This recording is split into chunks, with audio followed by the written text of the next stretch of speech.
अभियोजन अधिकारी परीक्षा के लिए समस्त अभ्यर्थियों को बहुत सारी शुभकामनाएं प्रेषित करते हुए अपने YouTube चैनल में हम सभी अधिवक्ता बंधुओं और बहनों का स्वागत करते हैं। आप जान रहे हैं कि पैरेलल इस वीडियो के साथ एक बोर्ड क्लास जा रही है। आज की बोर्ड क्लास आत्म प्रतिरक्षा सिद्धांत पर है।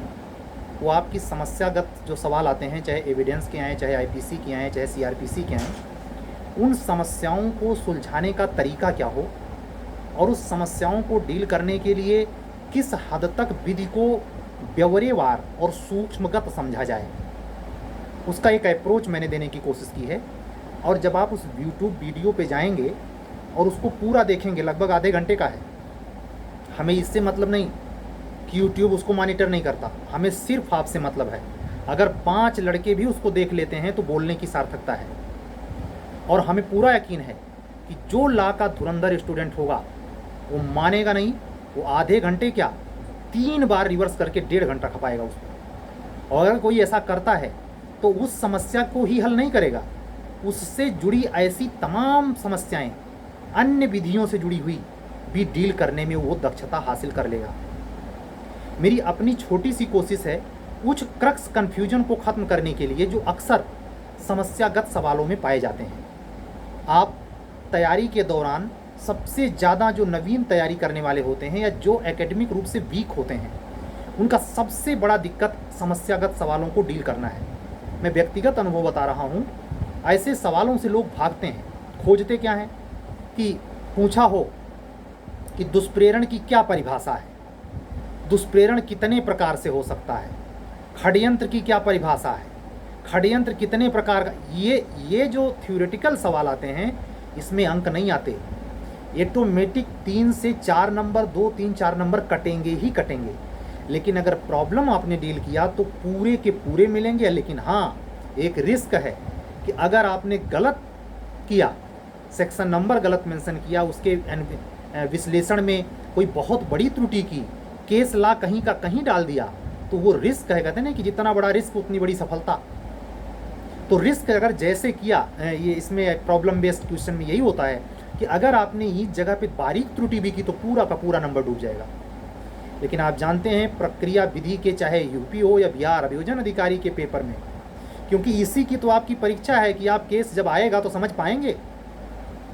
कहीं ऐसा तो नहीं है कि मैटर हो प्राइवेट डिफेंस का और आप ट्रीट कर रहे हो जनरल कानून में, जनरल एक्सेप्शन उस पर सर चढ़ के बोलता हो और आप उसको चोरी में घसीट ले रहे हो। ठीक है, तो यही कानून के पड़ताल के लिए आपसे ये अभियोजन अधिकारी की परीक्षा अपेक्षा रखती है कि आप IPC तो जाने ही जाने, एविडेंस के सुपर मास्टर हों, इसलिए सिंगल पेपर है, और क्रिमिनोलॉजी के भी मास्टर हों, किसी में कमतर ना हो। एक ज़माना था 2015 समेत कह सकता हूँ, 2015 में केवल 30%, मेरा अपना निजी अनुमान है, कोई सरकारी डाटा नहीं है, इसके बूथ पे मत जाइएगा। लेकिन पुरानी परीक्षाओं में 2007 स्पेशल, 2006, 2002 APO की बात कर रहा हूँ, जब मैं योग्य ही नहीं था, उस परीक्षा में एक परसेंटेज ऐसा भी था जो सिविल का बच्चा GS पढ़कर GS और हिंदी के बूते APO बन गया। और आप हैरान होंगे, अंडर 50 सीट में। आज ये संभव नहीं है। ला पढ़ने वालों और पढ़ाने वालों में इतना भारी अंतर आया है। मैंने भी कुछ वीडियो पहले कहा था कि जो नए बच्चे आ रहे हैं वो मौका देंगे भी आपको एंट्री मारने की कि नहीं। आखिर इतना उनको कौन पढ़ा रहा है और वो कैसे इतना सीधे ट्रैक पर कैसे आ रहे हैं। 511 सेक्शन की IPC, 484 सेक्शन का CRPC, रेगुलेशन, इतना बड़ा सिलेबस, और ट्रैक पे हैं। उनसे प्रॉब्लम कोई पूछिए, क्राक से वो फिक्स पॉइंट में लिख रहे हैं। उनको हो सकता है पूरा नॉलेज ना हो, इतना शास्त्र सम्मत बातें ना करते हों, बहुत चुप से रहते हों, लेकिन उनमें ये पहुंच कैसे बनी जानते हैं? एक तो कोचिंग संस्थाओं का बढ़ना और इसके लिए मारामारी होना। कौन सर्वोपरि गुणवत्ता परख है? मेरे शब्द फिर से सुने। कोचिंग बाजार में इसकी भयंकर मार चल रही है, कौन सबसे ज़्यादा क्वालिटी दे सकता है।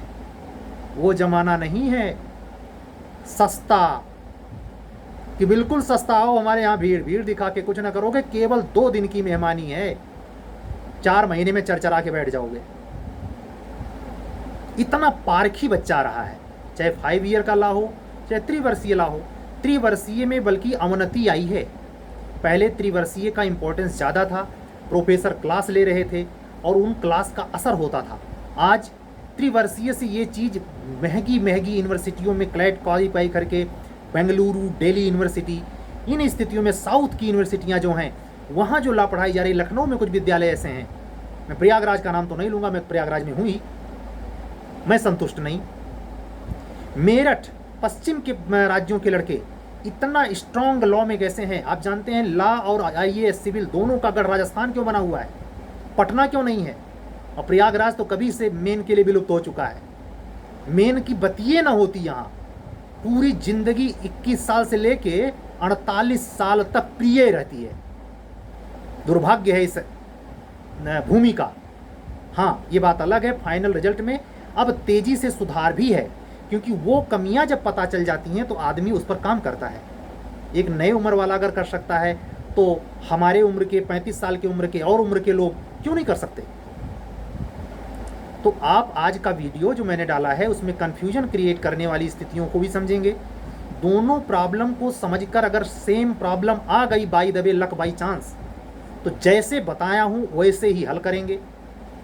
इसके उल्टा नहीं जाएंगे, नहीं नुकसान उठाएंगे।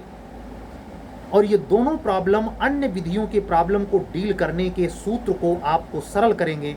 ये मेरा निजी विश्वास ही नहीं, आप जब उसको 2 बार कम से कम सुनेंगे, आप मेरी बात से मुझे पूर्ण यकीन है सहमत होंगे। आज के इस वीडियो को मैं बहुत संक्षिप्त रखूंगा, लंबा नहीं करूंगा। क्यों? क्योंकि ये भी सुनने में ये मोटिवेशनल टाइम नहीं है, ये केवल पढ़ने का टाइम है। आप बोर्ड वाली वीडियो पे ज़्यादा टाइम दीजिए। ये लेक्चर वो लोग के लिए ज़्यादा फायदेमंद है जो असफल हो गए हैं, जो नई परीक्षा के लिए सोच रहे हैं। लेकिन ध्यान रखें, इस बात के रस का नशा भी नहीं होना चाहिए कि हमेशा कोई मोटिवेशनल बात है उसको एक बार सुन लिया, फिर दूसरा कोई सुनने लगे, फिर तीसरा। अरे आप सोचें कि आप जिस उम्र पे खड़े हैं उसी उम्र से 10 साल छोटा, 15 साल, 17 साल छोटा आपकी पूरी बुद्धि की बत्ती लगाने के लिए खड़ा है। आप मोटिवेशनल सुनते रहेंगे। इतने स्पीकर हैं, इतना व्यापार चल रहा है, वो जो बोल रहा है मोटिवेशनल वो बहुत करोड़ों में कमा रहा है। आपका क्या है? आप मोटिवेशनल में सोटिवेशनल ना हो जाएं।